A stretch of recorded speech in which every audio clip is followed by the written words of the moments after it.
бутуңа жылуу кийип жүрөсүңбү? Ооба, жылуу кийип жүрөбүз. Айткандыкпай эле жана кыска носкиңди кийип алып эле жүрө бересиң. Курсак башың жакшы. Курсактар жакшы. Курсак башың жакшылап карапса да колойун, өзүң чоңой эле калдың. Бут башыңа жылуу кийип.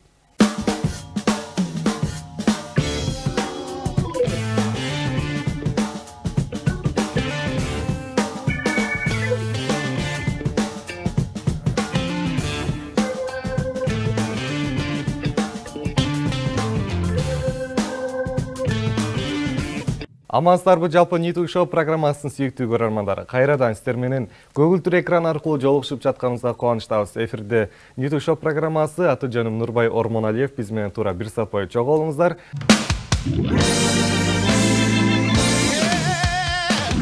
Өлбөгөн жаңа жазда келет демекчи, албетте жаздын алгачкы күнүндө сиздер менен көгүлтүр экран аркылуу жолугушуп жатканыбызга кубанычтабыз. Эфирде бүгүнкү конокторубуз ким деп жаткан болсоңуздар, экрандан алыстай туруңуздар, алдыңкы мүнөттөрдү тааныштырып кетебиз. Ал эми өзүңүздүн жакын адамыңыздын жакшылыгы менен тең бөлүшкүңүздөр келген болсо, экран алдына чыгып турган биздин байланыш номерлерге суроолоруңуздарды жөнөтсөңүздөр болот, же болбосо жакын адамыңызга саламдарды жолдоп кетсеңиздер болот. Ал үчүн экран алдына чыгып турган биздин WhatsApp номерлерге SMS билдирүү жөнөткөнү унутпаңыздар. Ал эми биздин конокторго суроолоруңуз болсо дагы жөнөтсөңүздөр болот. Сиздердин суроолоруңуздарга биз ортоңуздарда көпүрө болуп жооп алып берүүгө дайындарбыз.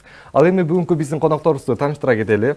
Алгач TikTok тиркемесинде 4 миллион просмотр көрүүчү топтогон, тактап айтсак, бака балчак деп 7 жаштан 70 жашка чейинки биздин аталарыбыз, бөбөктөрүбүз ырдап көпчүлүккө белгилүү болгондой эле биздин байкебиз келип калган экен. Ким деп жаткан болсоңуздар, Кыял Келсимбеков жана ошондой эле аккордеондо коштогон, башынан кыргыздын улуттук баш кийими калпагы түшпөгөн Адилет Мурзагулов келип турат. Assalamu алейкум.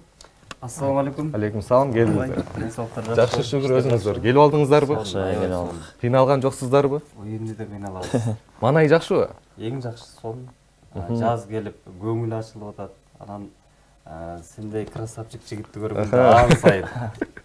Денсаулык жакшыбы? Жакшы, шүгүр, өзүңүздөрдү. Жакшы. Кандай жаңылыктар менен келдиңиздер алгач?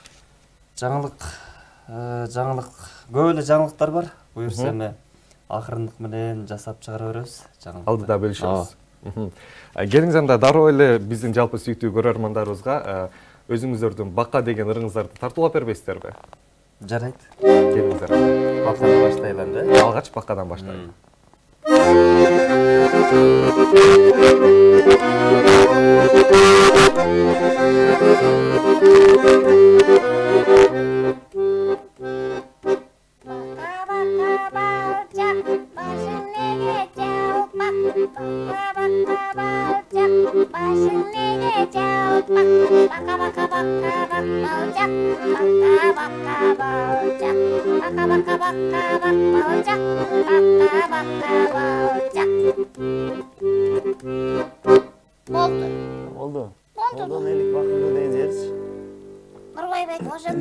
Келиңиздер анда бизди көрүп жаткан жалпы биздин сүйүктүү Ниту шоу программасынын көрөрмандары да күтүп атат. Келиңиз анда экинчи куплетинен баштап ырдап бериңиздер. Тодон элик бакырдын да? Келиңиз, кана.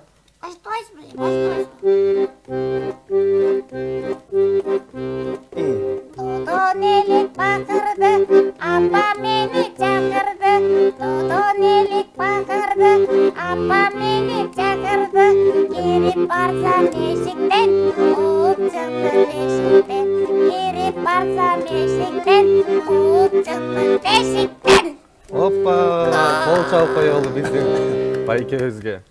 Негизинен эле дагы бир суроону бергим келип атат да. Кыял эмейли сиздин интернет желесинде Буйлаш деп да таанышат эмеспи?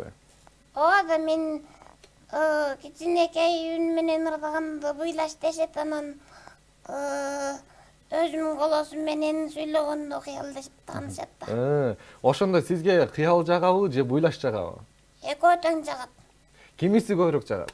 Экөө тең кыйын балдар да. Кыйын балдарбы? Буйлаш да кыйын бала, Кыял байкем да кыйын бала.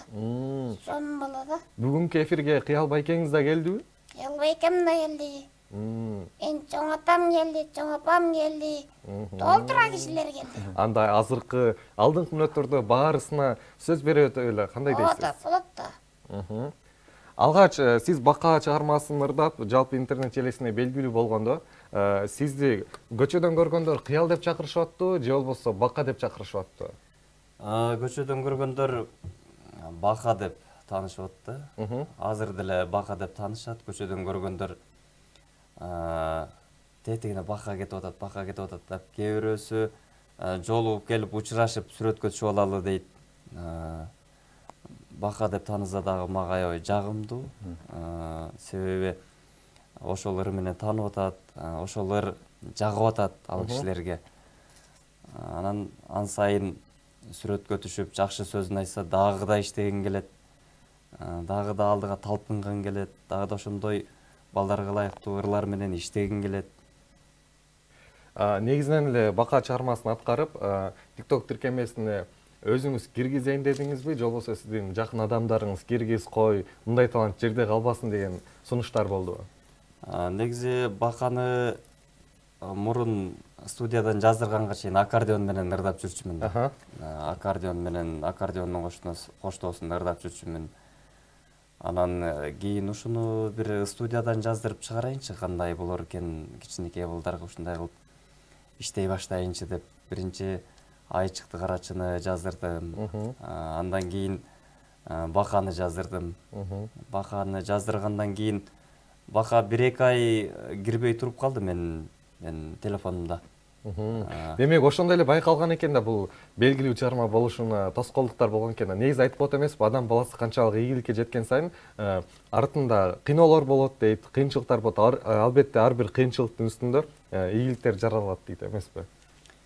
Эми билбейм, ал мен октябрда тарткан болсом, ал Баканы студиядан минусовкасын, аранжировкасын жасап бүткөндөн кийин, ошол жерде бүткөндөн кийин эле Тайырбек Исманалиев деген жигит жасап берген аранжировкасын. Анан Тайырбек тартып коюшунду деп жөн эле мен бийлеп койгом. Бийлеп ал видеону галереяга сактап коюп көпкө чейин жүрдү. Анан TikTok'о бир көптөн бери видео киргизелеп болчумун. Анан бир видео киргизип коюн деп ошо Баканы киргизип койсом, көпчүлүккө жагып, жаш муунга эле эмес, улуу муунга да жагып атат, тарап атат, жакшы. Сизге демек ошол Бака чыгармасынын интернет желесинде популярдуу болуп кеткенден кийин продюсерлерден сунуш түштү? Кыял мырза иштешели деп. Мага сунуштар аябай көп түштү. Мындай жумуш жасайлы, тигиндей кылалы, андай кылалы, мындай кылалы деген сунуштар аябай эле көп түштү. Азыр деле түшүп атат. Азыр деле бир иш жасайлы, ушундай кичинекей баланын үнү менен бөбөктөргө бир жакшы иш кылалы деп сунуш жасагандар көп эле болуп атат. Азыркы учурда негизи бөбөктөргө ошол жаш балдарга арналган чыгармалар белгилүү болуп атат. Азыркы биздин бөбөктөрүбүз клап ча-ча деген музыкаларды угуп чоңоп атат эмеспи? Ал эми Кыргызстанда YouTube желесинде биринчилерден болуп Dublions деген YouTube каналы. Ошол канал негизинен кыргыздар тарабынан ачылган. Көпчүлүк биздин чет элдик бордошторубуз да көрүштү. Алар көргөндөн кийин дагы алардын кыргыз мамлекети бар экен, демек кыргыздар тартып атат деген түшүнүккө ээ болушту да. Ошол себептен сиз дагы Dublions'той болуп, өзүңүздөр дагы YouTube канал иштетүү планда барбы? Ооба, бар. Мен азыр кичинекей балдарга көп ырларды таап даярдап койдум. Бакадан кийин эле мен Мамалак деп дагы ыр жаздырып, бир аз клип жасап, YouTube каналыма чыгарып койдум. Анын артынан дагы чип-чип жөжөлөрүм деген сонун бөбөктөргө жагат болсо керек. Мага ошол чип-чип жөжөлөрүмдү жаздыр деп TikTok'тон, Instagram'дан көп жазды. Улуумундагы эжелер, агалар ушул чыгарманы жаздырып бөбөктөргө тартууласаң аябай жакшы болот эле деп. Анан дагы толтура ырлар жазды. Шайыр каздар деген. Чоң энеге байыр, эки казы шайыр деген. Бала кезде эстетесиз го демек бул чыгармалар менен. Ошондой ырларды жазып атат. Ак гүлдөр, көк гүлдөр. Буюрса эми акырындык менен жасалып чыгара беребиз, тартуулай беребиз балдарга. Балдар үчүн иштей беребиз. Жакшы. Кийинки суроону Адилет мырзага берейин деп атам. Кыялбек мырзанын жанында жүргөнүңүздө сизде кандай сезимдер болуп атат? Негизинен Кыялбек мырзанын артынан сизди да көчөдө көргөндөр, баягы бака ырдаган байкенин жанында аккордеон ойногон бала го деп айтышып атабы? Андай учурлар болуп атат. Ошо сиз аккордеон ойнойсуз, тиги бака экөөңөр немеден көргөнбүз, эфирден көргөнбүз, ошентип сурап калгандар болуп калат. Анан Кыялбек байке менен ошол чогуу окуп, мурунта эле ошо жакшылыктарда чогуу жүрөбүз.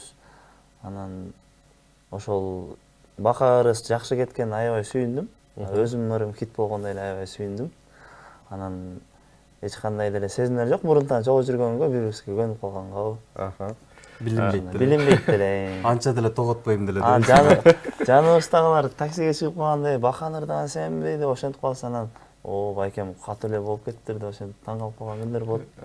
Негизинен эле башыңыздан калпакты көргөндө дароо алдыдагы жаздын алгачкы күнүндө эле 5-март калпак күнүн элестетип атам. Башыңыздан кыргыздын улуттук калпагы түшпөсүн дейли. Келиңиз анда бизди көрүп жаткан көрөрмандарга өзүңүздүн жүрөгүңүздөн чыккан жагымдуу чыгарманы сунсаңыз кандай болот? Биринчи байкемен сага сунуп болот. Бизде чыгармачылыкта улуу сыйлап, улууга биринчи берет го. Биз бул суроону берип атканыбыз себеби байкебиздин бир аз тамактар ооруп аткан экен, ошол себептен бир аз күтө турсун деп атабыз да. Туура түшүнөсүз да.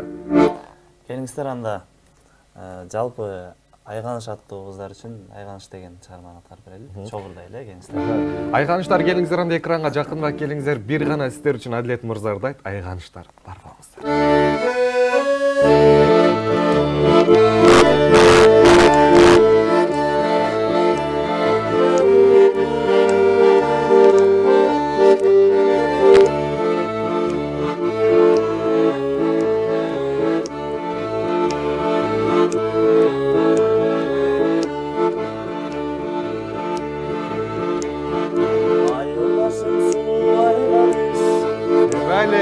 Ay yıldızday gökte caylarız, başka yılda öre almayı. Varımızdır gitti aylarız, sulu sulu sulu aylarız. Caş yürügüm sana baylarız, adat boldu gündü geçindi. Ayganıştım düğün aylarız.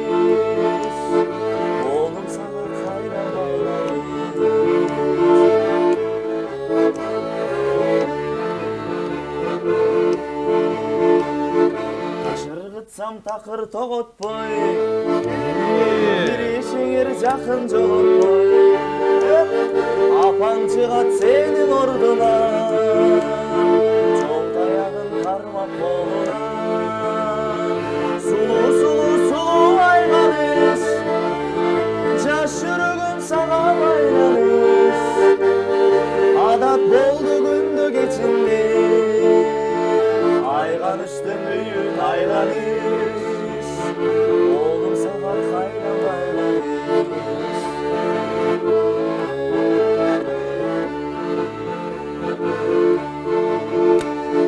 Basamın düğün aylanış, baykene kaldı karmalı. Agarot kosuğa gelgende, aldap koydum anı çayları. Sulu sulu sulu ayganış, caş yürügüm sana baylanış. Adat boldu gündü geçindi, Ayganıştın düğün aylanış. Oğlum sana kayna baylanış, ayıldaşım sulu aylanış. Баракелде, сон чарма болду. Албетте бизди көрүп жаткан жалпы Айганыш деген айымдарга арналсын деп атап өтөлү. Келиңиз анда кийинки суроону дегенде Кыялбек мырза сизге бере кетели. Кыялбек дегенде негизинен капа болбойсузбу? Көпчүлүк эле Кыялым мейли Кыялбек деп суроо берсе. Капа болбойм. Мен өзүм атым Кыялбек да, паспортто атым Кыялбек. Анан элибизге буйрса могу чыгармачылыкта Кыял Кесимбеков деп чыгып атпайбызбы? Анан негизи атым Кыялбек да. Неге тарынмактын, неге капа болом? Жакшы. Кубанам да. Келиңизден алгач бака чыгармасынан мурун Айчыкты деген чыгарманы жаздырган экенсиз. Айчыкты карачы деп биздин бөбөктөрүбүзгө да арнап ырдап бербейсизби? Айчыкты карачыны ырдайлы да. Анан тиги сону кылып чертип бере макулбу? Биздин кичинекей буйлаш жигитибизге. Өткөндө Адилет байкеси жакшы чертпей коюптур да. Анан буйлаш таарынып мага келди. Анан мен айттым, жакшылап чертип берет. Мен айтып коем десем, анан бир аз жазылып калды. Азыр эми жакшылап чертип берип коем. Буйлаш капол урдабай койбосун, келиңиз анда. Айчыкты карачысын жакшылап ырдап койсун. Келиңиз анда. Баштай берейин, а? Баштай бер. Баштайын? Баштайсыз да.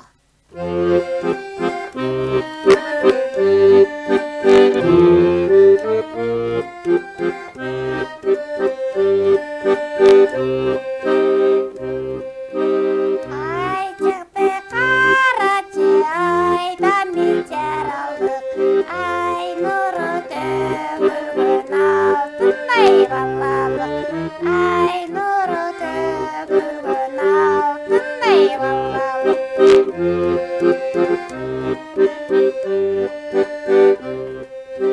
Күн чыкты карачы, күндөн биз жаралдык, күн нуру төгүлгөн күмүштей балалык, күн нуру төгүлгөн күмүштей балалык. Нурбай бекемден коебузбу? Асманда жылдыздар жымыңдап карашат, анткени аларда тынчтыкты самашат, анткени аларда тынчтыкты самашат. Болду. Болду, ырдабайсың Буйлаш. Сонурдадым. Буйлашка кол чабып коюш керек экен ушундай жерде. Атура кол чабып коюш керек да. Кана кол чабалы гана Буйлаш. Буйлаштан дагы бир чыгарма суранабыз алдыда. Буйлаш, айтсаң, негизинен эле бул ушул нерсе элге өтөт деп ойлодуң беле? Эми элге өтөт деп ойлогон жокмун, бирок досторума жагат деп ойлогом. Досторуң жактыбы? Досторума жакты. Буйлашты жакшы көрүп калган кыздар да болдубу? Бул жакта кыргызстандык досторума эле эмес, бул Казакстанда досторума, Өзбекстанда досторума жакты. Учурдан пайдаланып суроо бере кетели. Кечээ күнү Казакстан жергесине барып, Казакстандын телеканалынан чыкты Буйлаш. Буйлашты казактар кандай кабыл алды? Казакстанга бардым, ал жактан да бакан ырдадым. Сонун кабыл алды, сонун тосуп алды. Тактап айтканда канча күн жүрдү Буйлаш Казакстанда? Ал жакта бир күндөн ашык жүрдүм. Буйлаш, сен Кыргызстанга барбай эле кой, Казакстанда эле кала берчи деген сунуштар болдубу? Казакстанда эле кала бер дегенби? Жок. Мен айттым да, Кыргызстанда ишим көп, кетем дедим. Демек, алдыда дагы Казакстанга барып турат экен да Буйлаш. Кыял байкем айтып берсин да кененирээк. Кыял байкеси айтсынчы гана. Кыял байкеси айтып берсин кененирээк. Казакстанга барып, бизде жана сен айткандай эле Дублионсту ал жактан дагы аябай жакшы угушат экен Казакстанда. Анан бир эле Казакстанда эмес, Дублионсту дүйнө жүзүндө угушуп атпайбы. Анан мен бака ырымы деле аябай жакшы угушат экен Казакстанда. Ал жактан жакшы кабыл алды, жакшы тосуп алышты, жакшы сый-урмат көрсөттү. Анан Казакстандын чапанын кийгизди, Казакстандан белек деп. Негизинен ошо Дублионс YouTube каналы, Кыргызстандын каналы, тактап айтсак балдарга арналган, бул YouTube желесинде 7 миллиондон ашык көрүүчүсү бар экен, 7 миллиондон ашык колдонуучусу бар экен. Ошолордун арасында ар бир бөлүшкөн видеолору 470 миллион, 121 миллион, 93 миллион дегеле миллиондорду багындырат экен да. Сиз дагы алдыда ошол өзүңүздүн үнүңүз менен өзүңүздүн Буйлаштан сырткары башка эжелердин, энелерибиздин үнү менен да турап өзүңүз YouTube канал ачуу алдыда барбы планда? Менин YouTube каналым бар. Азыр ошол жакка буюрса эми кичинекей баланын үнү менен аталарыбыздын үнү менен, апаларыбыздын үнү менен, аял кишинин экенин, 40 жаштагы, 50 жаштагы кишилердин үнүн туурап, дагы да ар кандай үндөрдү туурап изденип өрсөм чыгып берет да. Көбүрөөк изденишим керек, көбүрөөк изденип дагы да башкача угу элек ырлар дейм да, үндөрдү үйрөнүп тартуулай берем. Иштей берем ошонун үстүндө, жакшы жаңылыктар жасай берем. Сиз өзүңүздүн Instagram баракчаңыздан байкап калдык. Улуттук биздин телеканалдан жаш балдар, негизинен эле бөбөктөргө жагымдуу мультфильмдерди которгон Айнаш Аширова эжебиз менен жүргөн видеолоруңузду көрүп калдык. Демек, сизге ким тарабынан сунуш түштү? Улуттук биринчи каналдын өзүнөн түштү же болбосо Айнаш Аширова чакырып калдыбы? Айнаш Аширова эжекебиз үн коштон чебер да. Ал киши бир мультфильмди жөн эле өзү эле оңой эле чыгарып, иштеп чыгарып коет. Анан Айнаш эжени мен буга чейин өзүм кичинекей баланын үнүн туурап жүрсөм дагы, бирок Айнаш эженин үнүн угуу мага аябай кызык болчу. Ошол кишинин жанына барып сүйлөшүү мага аябай кызык болчу. Айнаш эже өзү жазды мага, өзү чакырды. Азыркы учурда Айнаш эже менен иштеп атам, мультфильмге үн коштоп. Кичинекей бөбөктөргө жакшы мультфильмдер иштеп чыгарганга аракет кыла беребиз эми алдыда дагы. Ал эми тактап айтканда алдыда өзүңүз да айтып өтпөдүңүзбү? Мен баягы аталардын да үнүн туурайын депчи. Келиңиз анда бизге ата чоң атабыз келип калган экен, чоң атабызга сөздүн кезегин берели. Биринчи баягы 40 жаштагы, 50 жаштагы Кыкой экем кандай жүрөт анан деп сурап койбойсуңбу? Кыкой экебиз кандай жүрөт? Кыкой экени чакыра алам да. Кыкой эке келсин. Эми баягы Кыкой эке баягыдай эле. Кыкой эке баягы адаттагыдай эле красавчик. Галстук деле байкасаң болот да. Анан өзүңдө иштер жакшыбы? Иштер жакшы бизде. Талыкпай иштеп атасыңбы? Иштеп атабыз. Молодец. Тиги талыкпай иштеп, кыргыз элине ушундай таланттарды чакырып, эл менен ушинтип бөлүшүп, таланттарды ушундай элге бир жарыялап, анан дагы да таланттын ушинтип ачып элге. Дайыма сулуу жигит болуп жүрүбүлө. Анан мен жакшы көргөн апакем, Гүкүш апам да келип отурат. Гүкүш апабыз менен да сүйлөшүп калган да. Гүкүш апам да бир жакшы калып элеген айтып койсун да. Гүкүш апа кандайсыз? Жакшыбы ден соолуктарыңыз? Кыйналбай келип алдыңызбы? Рахмат, садагулайыңыздар, рахмат. Жакшы, өзүң жакшыбы, ден соолугуң жакшы? Жакшы апа, бизде жакшы. Иштериң жакшы болот, садак болуп кетейин. Бутуңа жылуу кийип жүрөсүңбү? Ооба, жылуу кийип жүрөбүз. Айтканды укпай эле жана кыска носкиңди кийип алып эле жүрө бересиң. Курсак башың жакшы. Курсактар жакшы.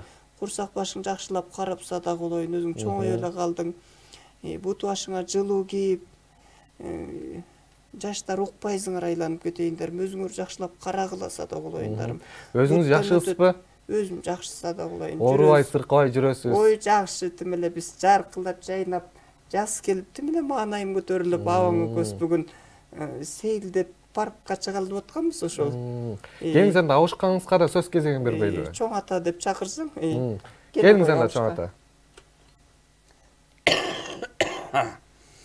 Эми бүгүнкү секретти баарын ачып койду да кемпирим. Бүгүн кемпирим ээрчитип алып жаздын келиши менен деп бир паркка чыгып, сейилдеп келели деп жакшы план түзүп атабыз. Анан жаздын келишине менин красавчысама бу эфирден пайдаланып айта кетейинчи. Келиңиз. Кемпириме бир жакшы сюрприз даярдап койдум. Аны айтпай турайын да. Сыр бойдон калсын. Сыр бойдон калсын, кечинде өзү көрөт. Өзүңдүн иштер жакшыбы? Жакшы ата, жакшы бизде секинден. Айылга барбай койдуң. Айылга эми шаарда жүрөбүз да, жумуштап. Өзүңүздөчү? Сени келет деп тиги хородогу сары койду багып атпайынбы? Жемдеп, жакшылап чөптөн салып, суу берип. Сени келет десем эле жоксуң. Шаарга кетип эле келбейсиңер да. Буйруса Ноорузга барабыз ата, Ноорузга. Садагулайын. Кидайт этпей келгиниң анан болуптурбу? Макул, барып калабыз ата. Садагулайын. барып калам деп эле кулакка тебип жоксуңарса да калайын деп. Сонун. Баракелде дейли, булда үнүңүз өчпөсүн. Негизинен бул Кудай тарабынан берилген өзүнчө бир талант десек болот. Мындай талант эч качан жерге таштабаш керек, баркташ керек, сыйлашыбыз керек. Негизи биз дагы колдон келишинче жардам берүүгө даярбыз. Чоң рахмат. Анан дагы мындан сырткары нелер туура эстебейсиңби?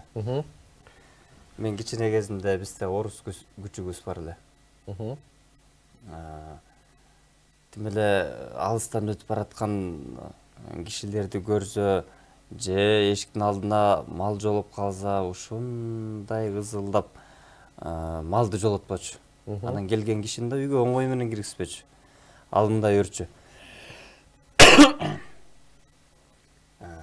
Мал жолоп калса эле.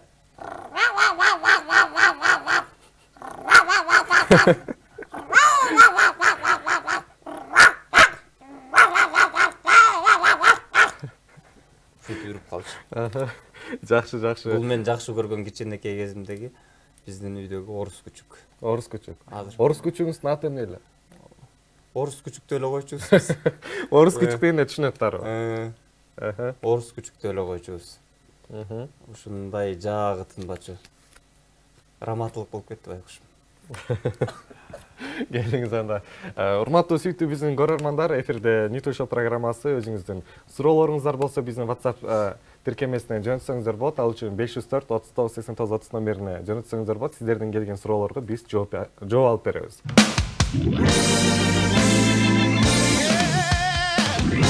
Ниту Шоу программасы бүгүнкү биздин коногубуз ким деп жаткан болсоңуздар, Бакар менен бүтүндөй коомчулукка белгилүү болгон Кыял Келсинбеков жана ошондой эле аккордеон кон алып, башынан калпагы түшпөгөн Адилет Мурзакулов жигиттер конокто.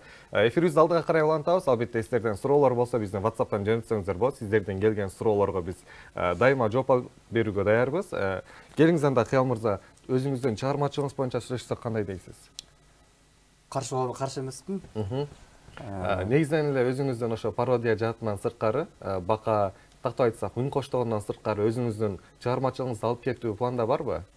Же бардык эле мүмкүнчүлүктүн бардыгы ошол үн коштоо жагына өтүп кеттү? Албетте, мен бул туура ырдаш үчүн, үн деген эмне экенин билиш үчүн мен булга 5 жыл убактын кетирип окудум. Бүйбүз Сарабий Шеналиев атындагы Кыргыз мамлекеттик маданият жана искусство университетинде, эстрада факультетинде ошол жакта вокал бөлүмүндө окуп бүттүм. Анан албетте бул нерсе биринчи орунда. Анан эми таланттуу озоңчулук экен да.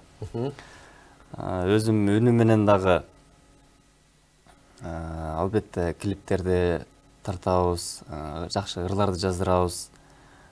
Сөзү жакшы, обону жакшы, көлөмү жакшы. Анан дагы кичинекей баланын үнү менен дагы бөбөктөрүбүзгө жакшы ырларды бат-баттан байма-бай, улам-улам чыгарып турганга аракет кылабыз. Анан кичинекей баланын үнү менен эле чектелип калбай, кырк байкенин образын жаратып, 40 жаштагы, 50 жаштагы байкелердин образын жаратып, аны менен кошо бирге чоң апаларыбыздын, чоң аталарыбыздын, андан сырткары дагы азыр башкача үндөрдү үйрөнгөнгө аракет кылып атам, изденип атам. Буюрса жакшы жаңылыктарды жаратабыз. Мээнет кыла беришим керек, иштей беришим керек. Жакшы. Келиңиз анда адегенде өзүңүздүн үнүңүз менен, өзүңүз тактап айтканда музыкалык билим алган экенсиз, өзүңүздүн чыгармаларыңыздан биздин сүйүктүү көрөрмандарыбызга тартуулап бериңиз. Өзүбүздүн чыгарма мен Темирхан Кеңешбеков, Кубаныч Атамбаев деген жигиттер менен биргеликте трио иштеп чыкканбыз, Эникем деген чыгарма. Алдыда көрүп өткөн, Ооба, алдыда көрүп өткөн. Ошол эле чыгарманы иштеп чыкканбыз. Буюрса анын артын улап дагы ырларды жаздырганга аракет кылабыз. Ошол чыгарманы аткарып берейин анда. Эникем деген чыгарма болсун.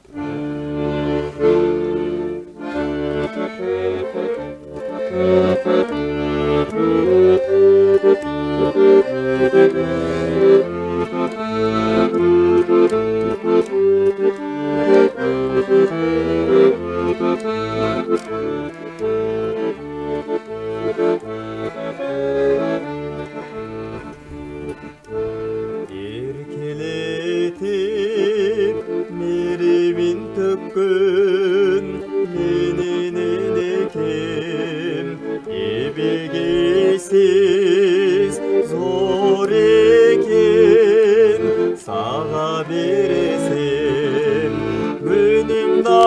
ой айымда ей сенсиң энекем жылмайып турган жылуулук сунган алтын энекем менин берекем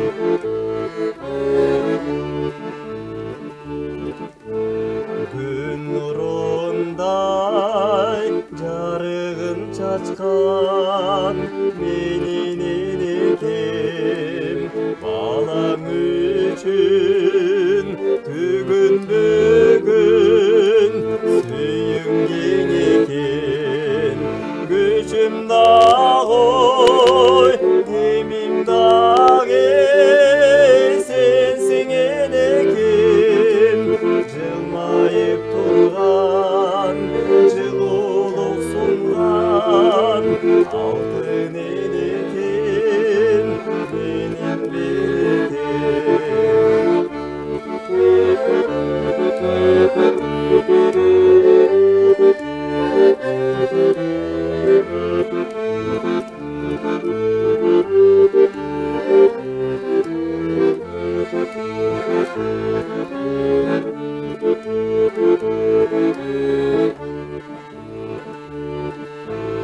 сүйүнгөндө бирге жылмайган менин энекем арабызда аман жүргүн сенесиң күнүм дагы айым дагы сенсиң энекем жылмайып турган жылуулук сунган алтын энекем менин берекем күчүм дагы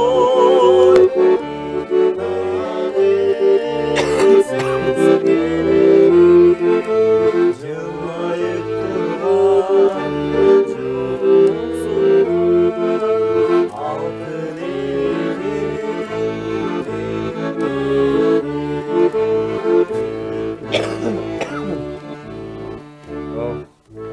баракелде сонун чыгармалдуу албетте учурдан пайдаланып сизге ыраазычылык билдиребиз. Себеби дегенде өзүңүз ооруп жатканыңызга карабастан биздин чакыруубузду четке какпастан келип берип отурасыздар. Сиздерге чоң рахмат айтабыз.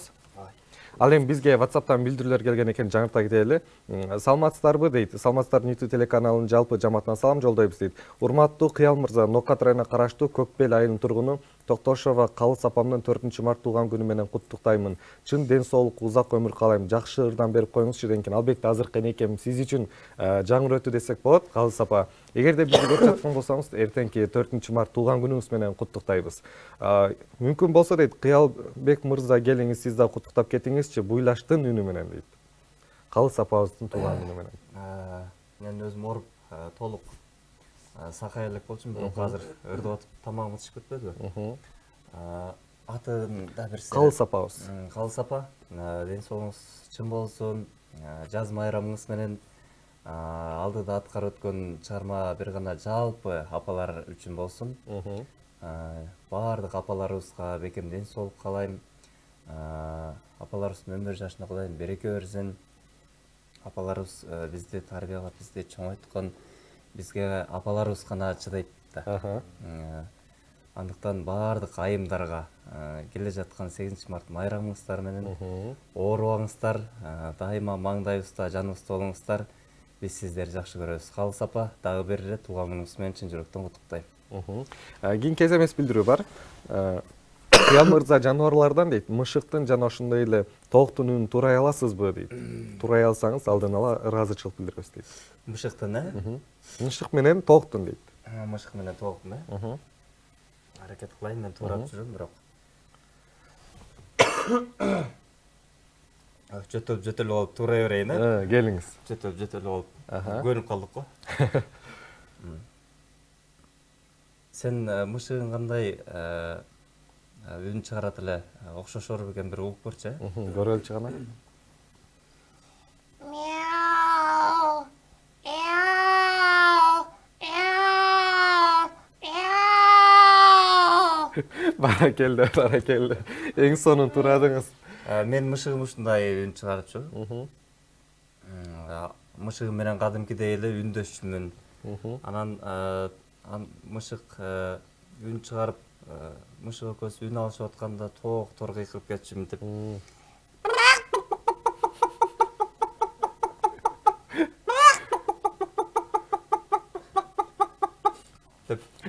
Чочуп кеткенде ушундай үн чыгарышып аткан. Жазгы маал албетте эшикке чыкканда куштардын сайраганы болсо бир жагынан токтордун үнү жаңырат. Айылда ушундай да, эртең менен эрте турсаң эле деп тоок бул жактан кыйкырып атса, ар жактан эчкилери маарайт. Десе бул жактан кой десе өзүнчө эле бир оркестр да. Оркестр. Өзүнчө эле бир концерттегидей атмосфера болот да ал жердечи. Негизи мен айылда жүргөндө эле элестетип кеттим өзүмдөчү. Кийинки СМС билдирүүлөр жаңырта кетели. Салам Адилет Кыял дейт. Сиздерге узак өмүр каалаймын. Бар боло дайыма кыргыздын керегине жарган чыгаан чыгармачыл адамдардан болуп жүрө бергиле дейт. Чоң рахмат. Бизге жакшылык каалаган инсандарга биз дагы баардык жакшылыктарды каалайбыз. Анан Кудайым берген талант менен биз аракет кылып атабыз. Кудайга миң мерте шүгүр. Кудайым бизге ушундай талант берген экен. Ал талантты дагы да өстүрүп, дагы да ошол талантты багып, анан элге бир жакшы, жагымдуу маанай тартуулаганга биз дайым аракет кылабыз. Кийинки СМС билдирүү жаңырта кетели. Саламатсыздар, мен Бишкек шаарынан сиздерди көрүп жатамын дейт. Адилет мырза, келиңиз 8 март кыздарга арнап өзүңүздөн дейт. Кыздар тууралуу чыгарма арнап бериңизчи сураныч дейт. Жалпы Бишкек шаарынан көрүп жаткан биздин Гулина эжекебиз экен. Жалпы эле айымдарыбызды келе жаткан 8 март байрамдары менен куттуктайбыз. Анда эмесе Бек агабыздын Суктанам деген чыгармасын. Келиңиздер. Жаз келди демек, жалпы кыздарга суктанып, Адилет мырзардагысын каалап коюңуздар.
албетте Гүлина Кол чаап коечу.